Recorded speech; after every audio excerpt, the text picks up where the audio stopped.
Have you ever wanted to create your own Wager Talk Dream Team? We're excited to announce you can build your own superstar handicapping lineup using our Pick Your Team program at WagerTalk.com. Even more exciting, for a limited time, you can save up to 55% on your favorite 2 or 3 handicappers and pay as little as $1.99 for a full month of picks. Dave Koken, Marco D'Angelo, Yanni the Greek, Ralph Michaels, Teddy Covers, Hakeem Prophet, Tony Finn, Rob Vino, Brian Leonard. The combinations are endless. Who will make your dream team lineup? Just go to WagerTalk.com, click Pick Your Team, and personally hand-select your handicapping roster. Our Dream Team promotion is only being offered for a little limited time before going back to regular price, so please make sure to take advantage of this incredible offer.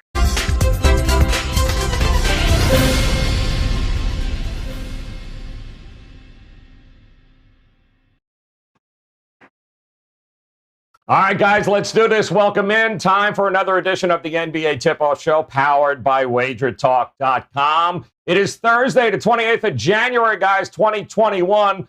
Only 4 games on the card today, but you know what? Business as usual. We're going to break all 4 of them down. And, of course, one of them will be our Contrarian game of the day. Let's bring in the fellas if we can here. Look at this all-star panel. Good Lord. Ski Profit went from a Motel 6 now to, I don't know whose basement he's in, but welcome back, Ski. Always good to see you. We missed you yesterday. Rob Vino making a surprise appearance. Rob, always a pleasure. And, of course, there he is. Teddy Covers back in action here today. Doesn't get any better than this team, guys. Speaking of team, you guys saw the open there, right? The ability for you to be able to put your own team together at Wager Talk. You can do that right now, all 3 of these guys. Put them on a team, 30 days, all access, as little as $1.99. That's up to 55% off. Don't wait. It's going away. Get Teddy, get Ski, and get Rob Vino, and you're about to hear why. Put them all on the same damn team here, guys, because the next 30 days, every play they put, all yours. And Rob, let me start with you, my man. Welcome back in. You have been just straight fire here at Wager Talk. Hoops has been very, very good to you, my man. What's been going on? Tell us about the record, and what do you got going on tonight? Yeah, the current NBA run, Joe, is up to 22-6 over the last 28 plays. 2-2 split last night. First 2 got home, and then the back 2 made it a 2-2 night. The Utah Jazz Dallas Mavericks game just missed getting over the total, a little light on the fourth quarter points there. But yeah, it's been fantastic the last, I would say, 2.5, 3 weeks. Had a 2-0 in college hoop last night, so that helped the overall record. But it's been a really good run, so we're looking to continue that throughout this week. Absolutely. And Teddy, my man, welcome back, my friend. Continuing to chug along here, college hoops, and of course the NBA. What have you been doing? What's going on? What do you got tonight? Oh, the NBA's been real good. I'm 6-1 over the last week, I think, 86%. I'm not a high volume player. I usually put out 1, sometimes 2 a night. But it's been steady and it's been good. 51-32, 61% dating back to August. That's we're close to 90 plays now. 83. So I mean, whatever. We're running pretty good in the NBA. I do have 1 play available this evening. A watch and win on TNT right now at both WagerTalk and Sportsmemo.com. Love it. And Ski, my man, how you be? Are you still at the airport Hilton, number 1? I'm judging from the color of the wall behind you. You haven't moved, man, but you know what, dude? If it ain't broke, don't fix it. Great night for you again last night. Talk to me about what you got going on tonight. Yes, if it ain't broke, don't fix it. Tonight, package I have up is for EuroLeague basketball for tomorrow's games. I've hit 61.6% of my last 60 in EuroLeague, so those 3 are available for tomorrow. In NBA, I've been doing pretty well too. My best bets have been cashing 62.1% of my last 66 on NBA sides for best bets, and in general NBA, I've cashed 58.2% of my last 79 plays. So doing well and looking to keep it going. This is me in the club with Ski right there, man. That's he's delivering. All 3 of these guys continue to deliver profits, guys. I'm going to look to keep that going here tonight. Like we said, only 4 games on the card, so let's dive into them. And we're going to start, of course, with our first game here up at the top, and that would be our contrarian game of the day here, guys, which last night, for those of you that joined us, we looked at that San Antonio-Boston game, and all the tickets, all the money was heading towards a healthy Boston team. But we didn't care. We were backing the San Antonio Spurs last night. They got the job done. They got it done at home. And tonight, that runs that a record to 11-3 here on the show, guys. So tonight, we are going to take a look at another line in another game that, boy, oh boy, it's certainly all one-sided there. Portland and Houston, and all the money, all the tickets there going towards the Houston Rockets, up to 5 now. I'm actually seeing maybe even more than that in some places. So, Teddy, I'm coming to you, my friend. We talked about this game in the morning, and we were going, wow, it's a lot of love for this Houston Rockets team. So let's talk from a contrarian angle. Is Portland a team you would consider looking at here tonight? So I can understand the market desire to fade Portland. All right. When you're without McCollum and you're without Zach Collins and you're without, the Blazers are missing like 4 key rotation pieces right now. Covington's out tonight. Nurkic out tonight. Collins out tonight. McCollum out tonight, all of whom are impact players for the Blazers and playing their 3rd game in 4 nights off a home loss to OKC. You can understand why the markets are moving to Houston. All that said, Rockets were laying 3 to Washington 2 days ago, and now they're laying 5 to Portland. And I'm sorry, even without the injuries, I've got the Blazers power rated ahead of the Wizards. So all the money coming on the favorite, not for this better. I think right now, Houston is overpriced. This is not a team I'm comfortable laying points with, and not a team with any real home court advantage. So let me just say, Teddy's out fishing in the pool of contrarian right there, Ski. What are you thinking, man? Where are you looking? Do you trust this Houston team? Opens up at -2. We're at -5 now. Who do you like in this one, Ski? I disagree with Teddy here. And, Portland is banged up quite a bit. This Houston team, this is the first game that everybody's going to be playing together, I believe. And they've already been playing well without everybody together. They've won, 3 in a row? But just with the full lineup, and they've been playing better as a team, better than Portland. Portland's still shorthanded. The only way I can look in this game, I have to go the other way. Only way I can look in this one is Houston. I know the number has been juiced up, but I'm not interested in backing the Blazers tonight. Look at Ski going against the grain. Screw you, contrarian play. How about it, Robbie? We got 1-1 here, my man. Where are you leaning in this game here? Take the 5 or lay the 5? Yeah, since I don't have the red and white Swiss flag behind me, I'll try and split the tie here instead of going neutral and making it easy on myself. Joe, again, it's nothing I would rush to the window with, but I do think that Portland's probably got the ability to score with Houston. However, as a guy who was on the show a couple of days ago and used Houston as the best bet on the show over Washington, I cited a few reasons why. And right now, Houston's playing well simply on energy and likability of each other, really not with any cohesiveness. In fact, head coach Steven Silas called them disjointed in that Washington game, even though they won and covered until the 4th quarter. He said it started to come together. He said it's going to take time for Oladipo and Wall. It's still a work in progress. And so you may see staggered results game by game. I think with Portland, you get Rodney Hood back tonight, an extra scorer for this team. He didn't play last game. So at this amount, I think if I had to make a choice, I would probably play Portland and think that they could score with Houston. Houston's been playing a little bit better defense if you just look at points allowed last 3 games. But if I look at opponents last 3 games, all 3 of those opponents were severely flawed, whether it be to injury or just not being that good. So we'll see if they can hang, and cover a 5-point margin against Portland. But I would lean towards Portland. All right, there we go. Leaning towards Portland, 2-1 there with Switzerland in the middle. Rob Vino. That's the beauty of this show, guys. You get to hear him and you get to make your own decision. We've got a couple of featured games that we're going to take a look at tonight. Again, small card, only 4 on tap. So let's go in my neck of the woods here. The Miami Heat taking on The Los Angeles Clippers, you want to talk about two teams that understand what injuries have been this year and COVID protocols. It's certainly these two. So, Ski, let me start with you. Heat open up as a 5.5 point favorite. Total opens up and around that 215. I'm seeing 213 now. And I am seeing a little love for the Clippers as I'm seeing some 4.5s popping up across the board. So how do you have this one lined up here, Ski, tonight with the Heat at home taking on the Clippers?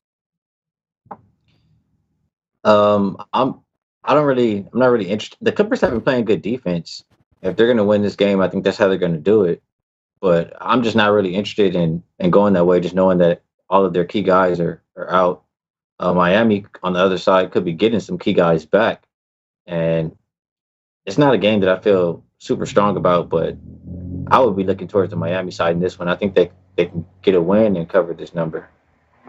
No Jimmy Butler, we know that. No Avery Bradley, but I believe Dragic, Hero, and there was one other, I believe, that could possibly be here tonight. But, Rob, does it make a difference? No Paul George, no Kawhi Leonard. They haven't necessarily lit it up against the Eastern Conference either, that being the Clippers, being 1-7 against the number on the East Coast. So how are you looking at this game? Yeah, piece by piece, Joe, you're right. Miami's coming back in slow increments. I don't think we'll see Jimmy Butler tonight.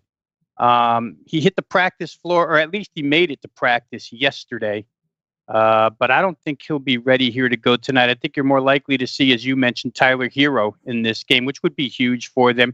Dragic is interesting because he doesn't play last night, and perhaps they held him out because they didn't want him to go back-to-back. I'm not really sure. He had been playing the entire time. So I think we'll probably see Dragic. Avery Bradley did get back from the health and safety protocols last game, so he's a guy who actually I saw a quote from him that it was nice to work off some of the rust in that last game. So Miami should be a little bit healthier here. You know, I think, though, Joe, that it's a little different for Bam Adebayo in this game. We saw him run rampant in that 2-game Brooklyn set, right? I think he had 67 points. The Nets are centerless. DeAndre Jordan didn't play more than 20 minutes in either one of those games. And one of them went overtime. And there's, the guy still can't play more than 20 minutes. So they went centerless. Adebayo shredded the Nets in those two instances. But here, when you have Serge Ibaka and Zubac, you get good center play. At least they make you work defensively. Bam really didn't have to work to stop DeAndre Jordan's offense. So I think there's pros for the Clippers side here. Miami's a team that desperately needs to get a couple of wins here. I just don't know that I would trust them to win by margin. Again, it's one of those, if I had to, I would probably look LA Clippers. The total was somewhat interesting to me early on. We'll see if it drops even further. If it does, I could get involved in over in this game, especially with Hero back, as I anticipate, because I think Miami will be better offensively with him. So maybe over is even a better way for me to look if, in fact, this line continues to fall total-wise the way it has early today. Interesting. Teddy, when you look at these two teams here, side or total is where you'd concentrate? I'm looking at the side for this one. And look, I understand from a spot standpoint, this is what, 5-7 for Miami now? Their second set of back-to-backs. All that said, it wasn't like they were in the game last night. It wasn't like they went, full effort last night. They were blown out, and the starters came off the floor relatively early, which could leave them fairly fresh, especially if they get the Robinson and Hero and Dragic back in the lineup today, which they can. But the bigger issue here for me is the LA Clippers playing without Paul George and Kawhi Leonard and Patrick Beverley. They're three best players, and I don't care. You want to put Ibaka instead of Beverley? I wouldn't. I think impact on the floor, Beverly's the third most important player in that team. So without their three best players, if you watched them against the Hawks the other day, that team looked like they were a lottery team. They really were. Batum, Ibaka, Jackson, Mann, Kennard as the starters. That's not a team that I want my money on. And a lot of times we like NBA teams missing star players. Not the Clips, not tonight, and not against a Miami team that's lost all four games during this rough scheduling stretch and may well come in with a real chip on their shoulder this evening. Miami or pass for this better. Yeah, Miami certainly could use the victory, that is for sure. And then there's this is an interesting matchup here tonight too as well, with the Los Angeles Lakers taking on the Detroit Pistons here. This game opens up just about double digits there, 9.5, 10s is what people were looking at. I'm seeing now, what do we got? This has come down a whole bunch. I'm seeing 7s right now across the board here in a lot of different places for the Lakers. Both these teams off games last night. Detroit losing to Cleveland. The Lakers, thanks to Tobias Harris, finally got their first loss on the road. So, Ski, I'm coming to you with this Lakers squad.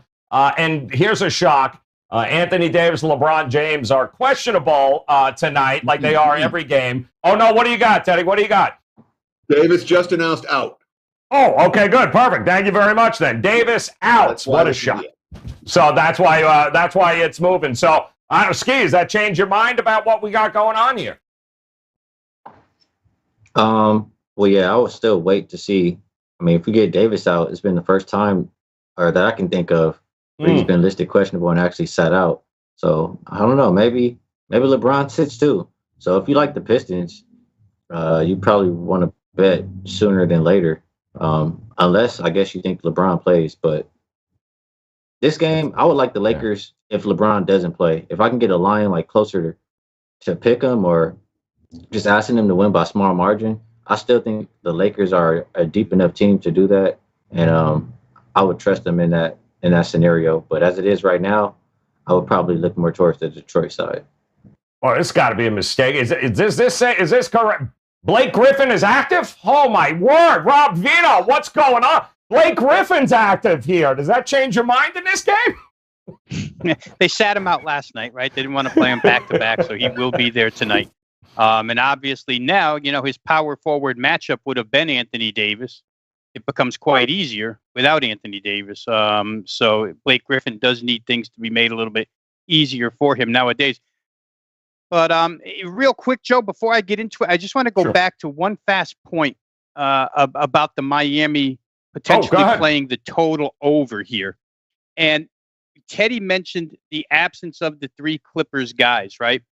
And aside from just aesthetically looking at it and saying, Leonard, George, and Pat Beverly, the 3 best guys on that team, as far as starting unit is concerned, they're also the 3 best defensive players on that team. And when you take the 3 best defensive cogs out of there, and the other side adds Tyler Hero and Dragic back into the mix, again, just another point to maybe play over in that game between Miami and the Clippers. Here, I'll say this, I had this all mapped out. I was going to come on with this nice little point about Lakers first half, how great they've been in the first half. They've been 5-1-1 against the spread on the road first half, 7 games this season. Last 7 overall, regardless, home or road, they're 6-1 first half. Yep. You minus Anthony Davis out of the equation, maybe you can't look at that right now. Detroit's played hard all season long, right? Jeremy Grant's become an all-star on this team. The backcourt, I know that they've been shooting the basketball real well at this point in time. Wayne Ellington has found new life here with this particular club. And they didn't play well in their last game. Head coach Dwayne Casey took a lot of the responsibility for that, said a lot of the turnovers were on him. But he also thought that the prior game, they played what he called beautiful basketball. It's a team that shares it. It's a team that plays hard together. Number, as I just looked, Joe, has tumbled down to only -7 upon the announcement of Davis being out of this game. So I think maybe, if that Philly game, did it take a lot out of the Lakers? Probably did. It was a close game right to the finish. It was a marquee game, one that you come to win if you're the LA Lakers. And will they give that type of effort here tonight? I'm not that sure. They've been great on the road, which is an argument you would use against what I just said. I think in all, I'd probably look at Detroit plus points here, just because LA will come in with the target on their back, and Detroit's played pretty well as a unit so far this season. Yeah, I guess given the fact that he tested that foot out a lot during the breaks there last night too, Anthony Davis. So there's obviously a level of discomfort given the fact that Detroit really is Detroit here. Teddy, how are you looking at this? How are you looking at this game? If you want the +7s, get it this instant. They're disappearing as we speak. I'm watching the Wager Talk live on screen, and it's lighting up like a Christmas tree right now. So this is an emergency betting alert if you do like Detroit, plus the points of 4 tonight. For me, it's the easiest pass on the board, and it's not a deep card. But there are things that I'm not going to do. Okay, number one, I'm not going to bet against the Lakers off a loss. And I'm not going to ask a bottom 5 team in the NBA to hang tough with a top 5 team in the NBA unless there's a really good reason. Okay. And the Pistons, the effort's there. I'm with you. The talent isn't. But Lakers off a loss is, if you don't bet it, you can't bet against it. And of course, the Pistons are also 5 games in 7 nights, and they too are the second set of back-to-backs during the span, obviously, and not a deep roster. So, no, I don't want Detroit here. But if you want to talk flat spots, let's see. Lakers are now on the 5th game of this East Coast swing. They clearly showed they were gassed last night. The final score misleading from last night's game because of that late 13-0 run. They have Boston, the national TV game, up next on Saturday. It's the mother of flat spots for LA. There's no way you make money laying points with a team like the Lakers on a night like tonight. And I don't want the Pistons. I don't want the Lakers. I don't have a strong opinion on the total. Easy pass. Pass it is. All right. That means it's going to be a very interesting situation in that game. Montrezl Harrell going up against Blake Griffin. That should be fun for Blake. I would look at the props and look at his numbers here for tonight as well. We do have an overtime game coming your way here, guys. One more game, the final game on the card. Some injury news in this one as well. We'll talk about that. But I do want to remind you, quick, put your own team together. These guys are not hobbled and injured. You know they're going to be ready to play. That's Rob Vino, Ski Profit, Teddy Covers right now at Wager Talk. $199, guys. Get you 30 days all access for these 3 guys. Every play, 30 days, all access. As little as $199, saving 55% on these 3. Put this team together, guys. Make it a profitable next 30 days here in 2021. All right, time for overtime. Let's take a look at the total in the Golden State Warriors-Phoenix Suns game. Opens up somewhere around that 219, it looked like, 219.5. It's hovering right around that number, too. It has flipped. Golden State opened up as a point and a half favorite, and we're seeing the other way. But Phoenix, it looks like it just came out now, Teddy, and I'll go to you. No Devin Booker, it looks like he is out there, hamstring injury. So I don't know. How do you approach this game? Are you looking from a total perspective, or are you looking from a side perspective? It's not an easy total for me. It isn't. The Warriors have been trending over of late, 4 consecutive over cashes. 2 of them came against defensive teams, the Knicks and the Jazz, and 2 of them came against no defense teams the last 2 games against Minnesota. And in general, I'm probably looking at Golden State over the total more than I am under right now. But Phoenix isn't an over team. They're just, especially without Devin Booker on the floor. And the injury that no one's talking about, again, when you find the backup point guard gets hurt, all of a sudden the second unit doesn't work. And that's happened with the Suns. Cameron Payne's been injured. And without him on the floor, he's not a guy who will ever move the needle on a point spread. Okay? Without him on the floor, the Suns bench stinks. And that makes it difficult for me to bet the game over the total. So not a strong opinion on the total. If I was going to get involved, I'd look at the Warriors plus and the side. Golden State playing good basketball. Phoenix, not so much. I'm seeing here, Ski, it looks like Phoenix this year on 0 days rest. Their games, the next game there is 207 is what they average. So certainly an under situation here. If you're judging by that figure, how are you approaching the game? Yeah, I think Teddy made a good point. No Devin Booker. This Suns team is not an over team anyway to begin with. They're not playing a super fast pace, and the offense just hasn't really been there lately. You can count on both of these teams to play defense. They're both in the top 10 defensive rated teams the last 5 games. I want to look towards the under. The only thing that scares me is Golden State's pace. They've been playing extremely fast, and if I have to play it though, I will go under the total just because I don't think Phoenix without Booker is going to do a whole lot of scoring tonight. It's only, Rob, it seems to be this is the second time, I think, Golden State on a back-to-back. And the first game, they looked absolutely exhausted here, but that was a little while ago. So I don't know. Do you trust Golden State to do their thing here and maybe look at the over, or is the under the way you're looking?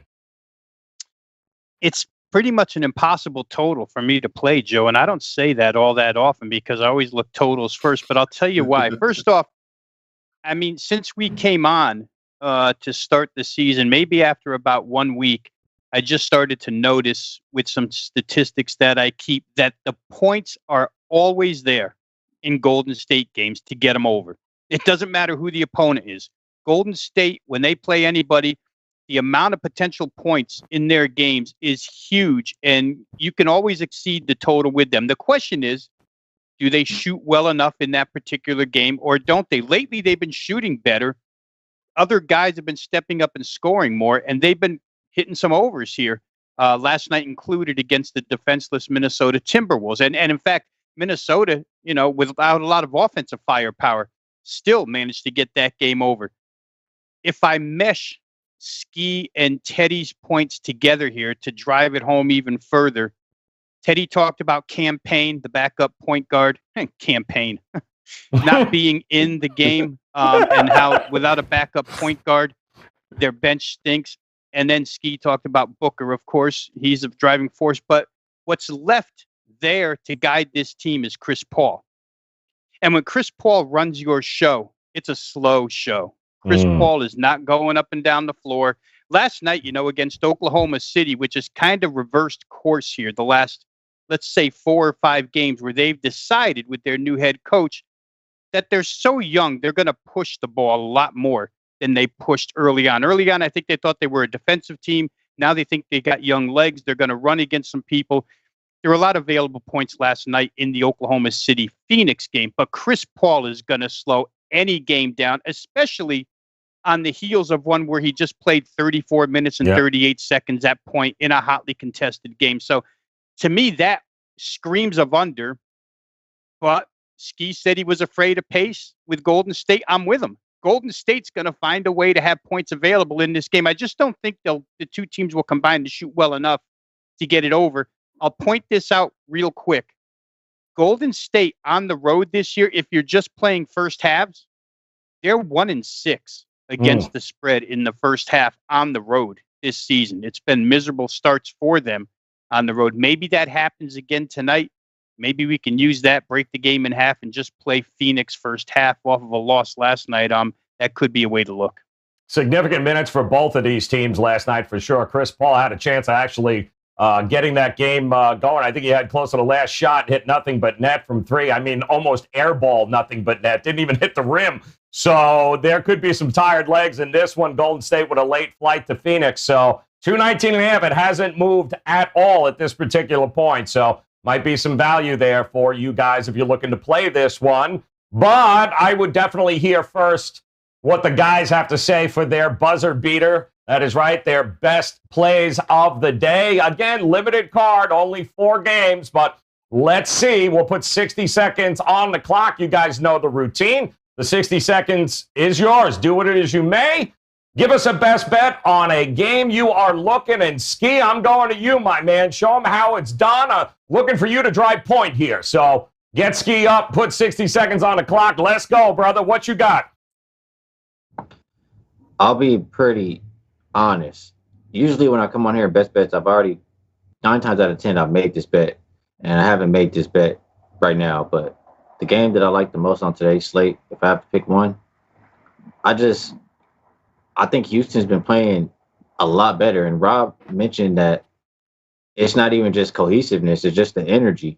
They're out to prove themselves because how they were talked about by James Harden, and like I said, I just think that it's a pride thing. I think that they're the more talented roster as far as guys available tonight. And I think they'll be able to cover the spread. I think Portland has, until they get CJ McCollum back, until they get a couple of guys back, they're not a team I'm going to be looking at. So give me the Houston Rockets minus whatever. Sorry, contrarian play, but going down today. Wow, I cannot believe he's going the other. He's saying contrarian be damned, damn it. All right, not a problem. Not a problem. We'll see how that works out for you. Rob Vino, come on, my man. Talk to me. 60 seconds on the clock, Rob. Go ahead. You know the routine. Give us your buzzer beater. Where you going here? All right, first off, I'll waste the first 10 seconds by thanking you guys for inviting me on this week for the two crappiest cards on the board this week. I think Tuesday we had 3 games. Today we got the 4 lousiest games you could ever look at.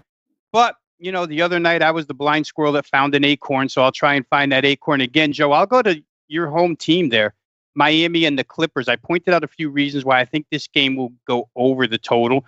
LA, the group that they used last game is now in their second game. Last game, they scored 99 points. I figure they can get up to about 106, 107 here against Miami in this case, but I bank more on the Miami Heat with the addition of Tyler Hero, with Dragic back in the lineup. At least I assume he'll be back in the lineup, and their offense to get this done. So the number's pretty low in modern day NBA basketball, 213.5. So give me over in that game between the Clips and Miami as my best bet today. Look at Vino. There's no Chris Paul tired ass old legs on you, my friend. Look at you, nothing but net. Very nice, Rob. Very nice. All right, and I agree with the play too, by the way. All right, Teddy, you're up, my man. 60 seconds on the clock. Dazzle us, man. Where you going? So I'm going to use my first 15 seconds talking about why I'm not playing the play that I was originally going to. I put some Miami -4 in my pocket this morning, a small bet on the Heat. That line's now gone up, and I've had some second thoughts about it. And I was waiting for the Devin Booker info. I was very interested in Golden State as long as Booker didn't play. Now that we have Booker deciding that, or the Suns deciding that Booker's not going to go, to me, the choice is very clear. I went with Golden State plus 1.5 as the play of the day right here on NBA Tip-Off. And the concept is simple. All right, I understand the spot says Phoenix because they're off a bad loss and Golden State off of 2 easy wins. But the Warriors are the better of these two teams right now on any floor.